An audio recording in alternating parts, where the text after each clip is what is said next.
Our top 3 tips for further fat loss away from nutrition. Of course, nutrition is huge when it comes to fat loss, but if you take in mind that the operation itself is going to aid that, and we're going to, protein and water, huge.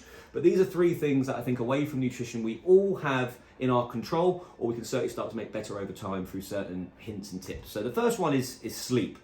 Sleep is hugely underestimated in the world of diet. If you think, when you're tired, you're de-energized, you do tend to crave calorie-dense food a little bit more. This is very natural because if you're tired, you don't necessarily want to maybe cook up a nice healthy meal. You tend to be a bit snackier.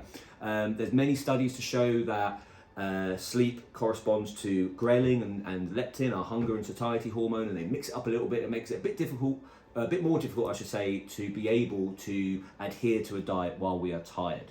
Now, of course, we understand that sleep can be compromised due to having a young child, or maybe you work night shifts. These are factors that are very, very relevant. But I think there is also an element of we can still do the best we can. So, for example, what is our caffeine consumption close to bedtime? Caffeine can still be relevant 6 hours before bed. Are we in front of bright lights? Are we watching TV late at night? Are we on our phone? What is our sleeping environment, our bed? Do we have a comfy bed? These are all massive factors when it comes to our sleep, our circadian rhythm. So, for example, do we go to bed at the same time? Do we wake up at the same time? While not rock and roll and can be a bit boring, while trying to adhere to a diet, these are huge factors which are going to help us long term when it comes to our goals. The second one is our walking. Our steps are NEAT. So NEAT stands for non-exercise activity thermogenesis, which is basically a very posh way of saying how active are we away from exercise.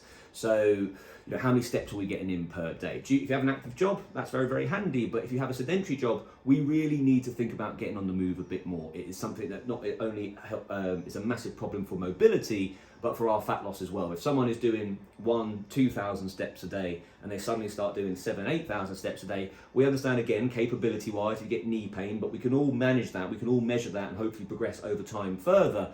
You could be burning 250, 300 calories extra per day, which over the course of a week makes a massive difference to your results. And again, what I like about steps as well is it's something that we can all do. We can all manage it a bit more efficiently. We don't want to really hear went for a bit of a walk.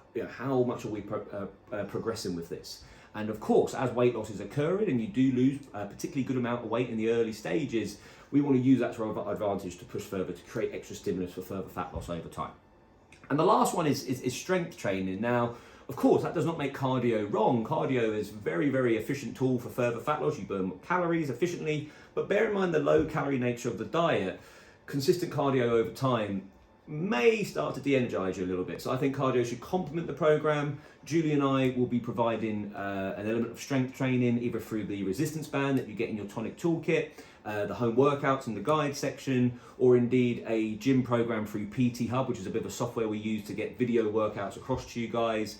But strength training is huge in the sense that it's very metabolic. So when complemented with the right amount of protein, which the dietitians will be talking to you about, it really keeps your metabolism up, which if you think over time, when you're losing weight, that naturally goes down a little bit. So it just kind of keeps that topped up. Of course, you burn calories when you are strength training. So this is highly, highly efficient towards that. But also patients can be aware the aesthetics towards loose skin and things like that. And strength training, we know, is just going to help tone up that little bit more.